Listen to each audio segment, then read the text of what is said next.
제가 지난 주간에 설교를 준비하면서 이 작가이시고 목사님인데 박재호 목사님이란 분이 책을 썼어요. 책 제목은 뭐냐? 똑똑한 사람보다 참된 바보가 되라. 그런 책이에요. 참 재밌는 책이에요. 이분의 글 가운데 아주 유익한 글이 있어서 제가 소개합니다. 최근에 쌍기역 시리즈가 유행하고 있다는 거예요. 쌍기역, 단어 중에 딱 한자 중에 쌍기역자가 유행한다. 그래서 우리 그리스도인들이 이 땅에 살아가려면, 승리하려면 이 6가지 쌍기역이 있어야 된다는 거예요. 그럼 쌍기역이 뭐냐? 6가지가. 그걸 제가 여러분에게 요약해서, 책을 요약해서 제가 설교하는 거예요. 첫 번째가 뭐냐? 꿈이 있어야 된다. 꿈, 쌍기역, 꿈. 그렇습니다.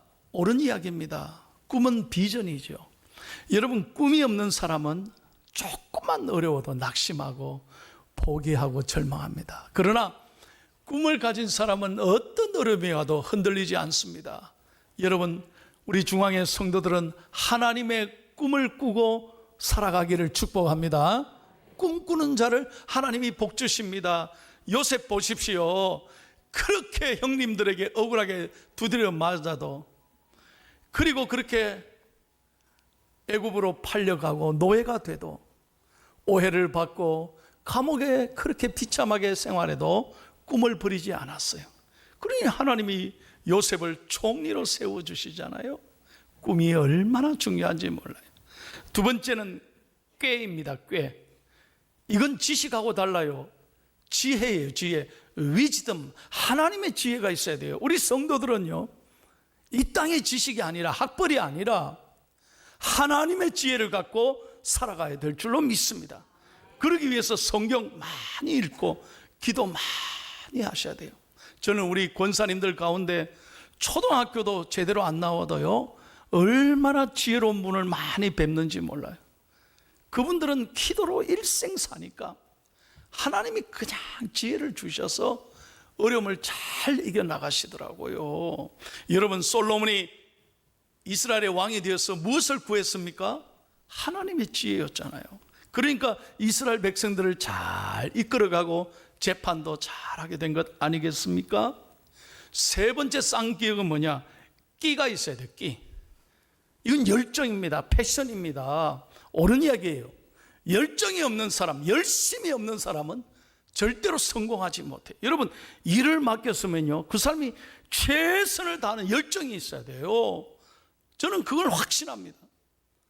하나님의 사람들, 모든 리더들은 열정을 가지고 최선을 다해서 자기에게 주어진 일에 임무를 잘 완수해야 될 줄로 믿습니다. 저는 설교를 준비하면서 이렇게 썼어요. 열정이라 읽고 손병렬이라 쓴다. 여러분들도 한번 잘 생각해 보세요. 열정이라 읽고 자기 이름을 쓸 수 있을 정도로, 저 사람은 열정의 사람이다, 최선을 다하며 사는 사람이다. 우리가 그런 얘기를 들을 수 있어야 되겠습니다. 네 번째는 깡이 있어야 돼요. 우리 믿는 사람들이요, 조금 어렵다고 포기하면 안 돼요. 우리는 끝까지 해내는 악착 같은 고집과 오기가 있어야 돼요. 깡이 필요해요. 그 다음에 다섯 번째 뭐냐? 끈입니다. 끈. 이건 세상의 끈이 아니에요. 어떤 세상의 백이 아니라 하나님과의 관계에서 하나님을 의지하는 백. 세상의 끈이 아니라 하나님을 의지하는 믿음의 끈을 가지고 살아야 될 줄로 믿습니다.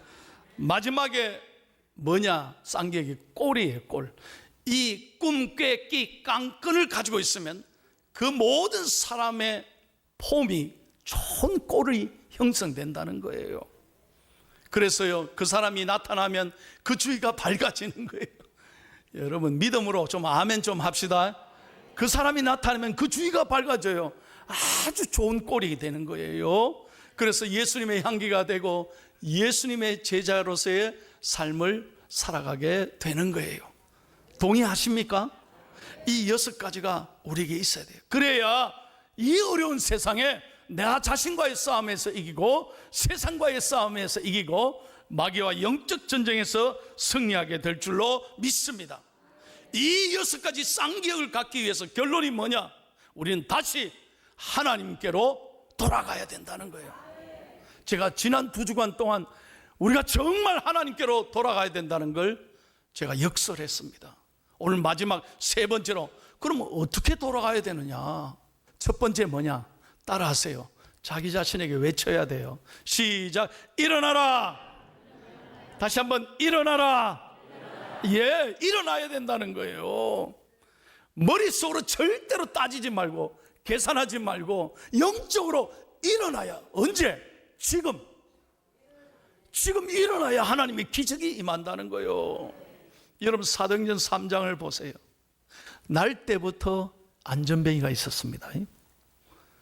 4장 22절에 보니까 그의 나이가 정확하게 기록되어 있어요. 40살이라 그랬어요. 그러니까 40년 동안 한 번도 일어나 본 적이 없네요. 어떻게 이렇게 불쌍한 인생이 있어요? 그러니까 누군가 사람들이 자기를 메어다가 이렇게 앉혀주면 앉는 거예요. 그러니까 집에 갈 때도 누군가 들어서 메어다가 데리고 가야 돼. 부자요, 자유가 없는 사람이에요. 게다가 얼마나 가난했는지 성전문에 앉아서 구걸하지 않으면 살아갈 방법이 없어요. 여러분, 이 같은 불쌍한 사람이 어디 있어요? 날 때부터 안전번이니까 평생 일어설 거라고는 상상도 못한 사람이에요. 그런데 그날따라 성전에서 기도하러 올라오는 베드로와 요한을 만났어요. 40년 동안 한 번도 일어날 생각을 못했다니까요. 여러분 같으면 어떻게 하시겠어요? 지금 뭔 소리 하는겨? 돈이나 주고 갔어요. 쓸데없는 말 하고 있네. 우리는 이렇게 안 하겠어요? 한 번도 생각해본 못한 말씀, 상상을 해보지 못한 말씀인데 베드로와 요한이 일어나 걸어라. 이 사람이 어떻게 했어요? 머뭇거렸습니까? 머리로 계산했습니까? 이 말씀에 따졌습니까? 아니죠. 이 말씀에 온전히 순종하고 일어났더니 발과 발목에 힘이 생긴 거예요. 걸어간 거예요. 뛴 거예요. 찬양한 거예요. 내가 이걸 연극으로 실제로 해보려고 하다가 놀라운 일이 일어났잖아요. 다시 말씀드려요. 일어나셔야 돼요. 순종할 때 기적이 일어나는 거예요. 제발 하나님의 말씀을 내 머리로 따지지 말아요. 절대 계산하지 마세요. 하나님 말씀을 말씀대로 그대로 순종하고 지금 그 말씀을 아멘으로 받을 때 기적이 나의 것이 된다 이거예요. 언제 일어나야 돼요? 지금 일어나야 되죠. 오늘 그게 하나님이 우리에게 주시는 말씀이에요. 이 상황에 머뭇거지 말고 이 상황에 주저하지 말고 아들아 따라 믿음으로 일어나라는 거예요. 지난 주간에 40대 우리 여집사님이요, 유방암에 걸려서 저한테 기도 받으러 왔어요. 들어올 때부터 우는 거예요. 목사님 어떻게 하면 좋아? 내일 서울의 삼성병원에 검사하러 간다. 집사님 앉으세요. 잘 왔습니다. 성경을 딱 펴놓고 읽으시라고. 이게 오늘 새벽에 저를 통해서 주시는, 집사님에게 주시는 하나님의 말씀이요. 이사야서 41장 10절 두려워 말라 내가 너와 함께함이니라. 놀라지 말라 나는 너의 하나님이 됨이니라. 내가 너를 도와주리라. 내가 너를 고쳐주리라. 참으로 나의 의로운 오른손으로 너를 만져주시리라. 아멘 하세요. 아멘. 아멘. 기도 딱 했더니요, 그분의 마음에 믿음이 온 걸 제가 확신할 수 있었어요. 들어올 때는 눈물 흘리고 갈 텐데 일어서면 나갈 때는 목사님 잘 다녀오겠습니다. 사랑하는 여러분, 여러분의 상황에 암에 집중하는 순간 절대로 못 이깁니다. 두려움에 쌓여서 우린 견딜 수 없어요. 그러나 우리의 믿음의 눈을 열어 살아계신 하나님 앞에 집중할 때 반드시 이 어려움을 이길 줄로 믿습니다. 40년 동안 못 걸었던 이 사람이 처음 듣는 말, 일어나 걸어라, 그 말에 순종했을 때 기적이 일어났다는 거예요. 두 번째 말씀입니다. 따라합시다. 올라가라. 크게 올라가라. 어디로 올라가라는 거예요? 성전으로 올라가라는 거예요. 예루살렘 성전으로 올라가는 거예요. 여기에 살 길이 있다는 거예요. 여러분, 시온은 예루살렘의 대명사입니다. 이스라엘에 가보시면 예루살렘이 제일 높은 지대에 있습니다. 그래서 동서남북 어디 있으나 예루살렘으로 가려면 전부 다 올라가야 돼요. 올라가야 돼요. 그래서 예루살렘에서 예배드리고 집으로 고향으로 가면 전부 다 내려가는 거예요. 높은 지대에 있어요. 예루살렘은 지중해 동쪽 53km, 서쪽 23km 지점에 있어요. 해발 760m에 위치하고 있어요. 솔몬 왕 아들이 르호보암과 여로보암으로 나뉘면서 나라가 쪼개졌죠. 르호보암은 남유다가 되고 여로보암은 북이스라엘의 왕이 됐어요. 나라가 쪼개졌어요. 북이스라엘은 사마리아에다가 수도를 옮기고 그곳에서 제사를 드렸어요. 남유다는 예루살렘을 수도로 삼고 성전에서 예배드렸어요. 그런데 문제는 북이스라엘이 남유다로 예루살렘으로 못 가게 막은 거예요. 사마리아에서 제사 드려라. 그래서 그들은 하나님 앞에 예배드린 것이 아니라 송아지를 잡아서 금송아지를 만들고 우상에게 절하게 했어요. 우상의 나라가 된 거예요, 북이스라엘이. 그래서 예레미야가 오늘 간절하게 말하는 거예요. 일어나라.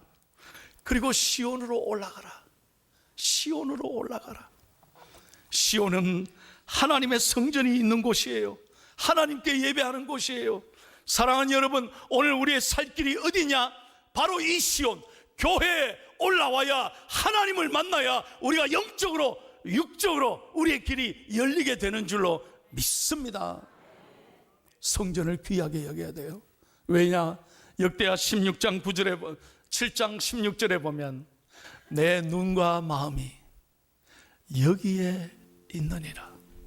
여러분, 하나님의 눈과 마음이 이 성전에 있다는 거예요. 그래서 하나님은 성전을 사랑하는 사람을 사랑하시는 거예요. 여러분에게 부탁합니다. 성전을 멀리하는 사람은 영적으로 지금 병든 거예요. 신앙의 적신호가 왔다는 거예요. 회개해야 돼요. 어떤 이유로든 성전을 멀리하면 자기 손해예요. 평생 성전을 사랑하고 성전을 가까이 하는 믿음의 성도들이 되기를 바랍니다. 제가 이제 6년이 되니까 여러분 자리도 내가 다 안다니까요. 이 눈이 작아도 다 알아요. 그래서 우리 목사님들 주일날 저녁이 되면 꼭 회의를 합니다. 그럼 내가 물어봐요. 어느 집사님은 안 보이시던데. 교구 목사님들이 긴장해요. 아이고, 목사님 어떻게 다 안다니까요. 제가 오셨냐 반드시 물어봐요. 그럼 목사님 한 주간 마음이 아파요. 왜 안 보일까? 어디 가셨을까? 그래서 그를 위해서 기도하게 되는 거예요. 사랑하는 여러분, 어떤 경우에도 이 시온 하나님의 성전을 사랑하기를 축복합니다. 그래야 문제가 풀리는 거예요. 그래야 내 삶의 길이 열리게 되는 줄로 믿습니다. 마지막 세 번째예요. 따라하세요. 하나님께 나아가자. 다시 한번 크게 하나님께 나아가자. 아멘. 첫째는 일어나라. 두 번째는 올라가자. 세 번째는 하나님께 나아가자. 이건 방향이 중요하다는 거예요. 여러분, 모든 건 방향이 중요하죠. 여러분, 자동차를 한번 생각해 보세요. 자동차는 어떻게 만들어졌습니까? 앞으로 가라고 만들어진 거예요. 만약에 저를 안 봐요. 자동차를 뒤로 가도록 만들었다고 생각해봐. 우리 전부 다 목 디스크. 한번 생각해 보세요. 뒤로 가도록 자동차를 만들었다고 생각해 봐요. 운전을 할 수 있겠어요? 조그마한 백 운전도 힘든데, 예? 모든 것은 앞으로 가도록 만들었어요. 자전거도 마찬가지고, 여러분 오토바이도 뭐 비행기도 배도 전부 다 앞으로 가야 돼. 방향이 중요한 거예요. 사람도 마찬가지예요. 여러분, 만약에 하나님이 사람을 뒤로 가도록 만들었다면 이거 어떻게 살겠어요? 맨날 여러분, 이거 한번 생각해 보세요. 하나님이 우리를 앞으로 가도록 만드셨어요. 그렇다면 신앙생활도 마찬가지예요. 앞으로 가야 된다는 거예요. 믿으시면 아멘.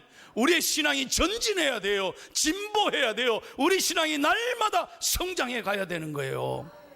그런데 여러분 스스로 신앙을 한번 점검해 봐요. 내 과거보다, 10년 전보다, 내 어릴 때보다 지금 신앙생활 잘하고 있습니까? 다 옛날 자랑만 해요. 내 옛날에 열심히 했습니다. So what? 여러분, 이건 아니잖아요. 우리 신앙이 하나님 앞에 가는 그날까지 영적으로 자라가야 되잖아요. 이게 얼마나 중요한데, 건강도 마찬가지잖아요. 여러분, 매일 아침마다 일어나서 내가 기분이 좋고 혈압도 좋고 모든 게, 몸무게도 참 이렇게 정상적으로 잘 이렇게 되면 얼마나 기분 좋아요. 제가 일주일에 꼭 목욕을 하러 가는 시간이 있는데 그 시간도 묻지도 말고 또 어디로 가느냐 알지도 마세요. 그 우리 동네 사우나에 가는데요, 꼭 그 할아버지를 만나요. 참 그 할아버지는요, 저만 보면 목사님 안녕하시죠. 저도 인사를 하고 그러는데 그분은요, 오자마자 혈압부터 재요. 다 혈압 재요. 그래가지고 혈압이 오늘 정상이면 기분이 그냥 째지는 거예요. 막 좋아가지고, 목사님 오늘 기분 좋습니다. 혈압 정상입니다. 목사님도 한번 재보세요. 그래서 나는 안 재요. 나는 모든 게 everything okay. 그 뭐하러 재입니까? 이러고 내가 안 재거든요. 그분 표정을 내가 얘기하는 거예요. 혈압이 안정이 되면 하루가 그냥 즐거운 거예요. 참, 그걸 보면서 제가 깨달은 게 있어요. 우리의 건강은 그렇게 민감하고 조심하면서 내 영적인 건강은 하나님 앞에 내 자신이 신앙생활을 어떻게 하고 있는가는 왜 검사하지 않나 이 말이에요. 왜 돌아보지 않는가 이 말이에요. 사랑하는 여러분, 우리 신앙이 날마다 영적으로 성장하기를 축복합니다. 그러기 위해서 하나님께 나아가야 되는 거예요. 그래서 예배가 중요한 거예요.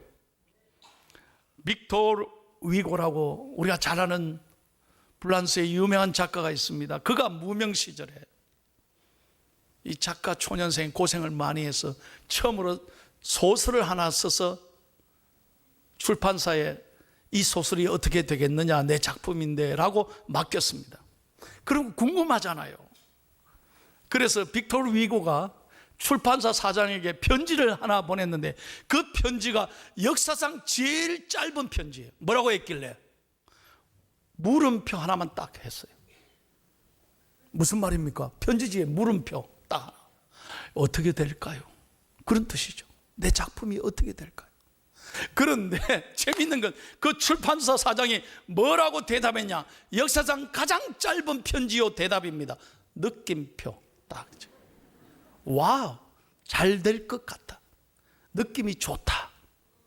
여러분, 이 작품이 우리가 잘 아는 레미제라블입니다.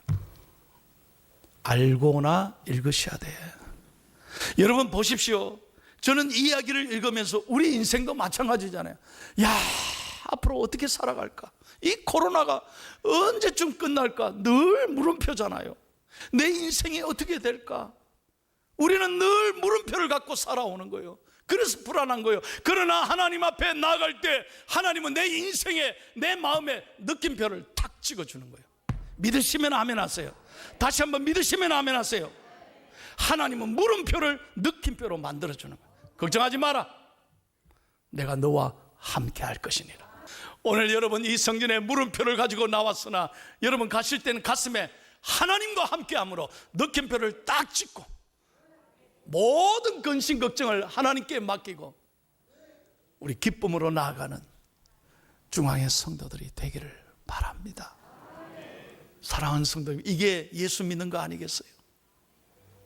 우리가 이렇게 살아야 되지 않겠어요? 이 짧은 인생 뭐 그렇게 걱정하고 살아야 되겠어요? 하나님이 계시죠. 하나님. 저는 설교를 준비하면서 새벽 내내 이 찬송을 부른 거예요. 하나님, 우리 성도들 고통 중에 나오는 성도들이 참 많습니다. 하나님이 가까이 해주셔서 만져주시고 치료해 주시고 예배를 통해 만나주시고 회복시켜 주옵소서. 누가 알아줘요? 사람은 몰라.